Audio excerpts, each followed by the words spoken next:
kita memiliki beberapa prasyarat. Syarat yang pertama yaitu dalam keadaan tertib, santun, dan berkarakter.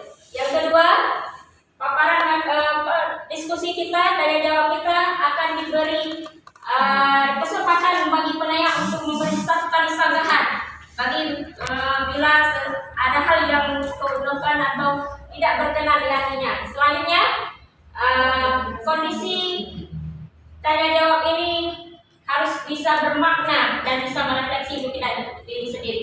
Baiklah, langsung saja kita silakan para inspiratif kita yang akan menyampaikan artikelnya.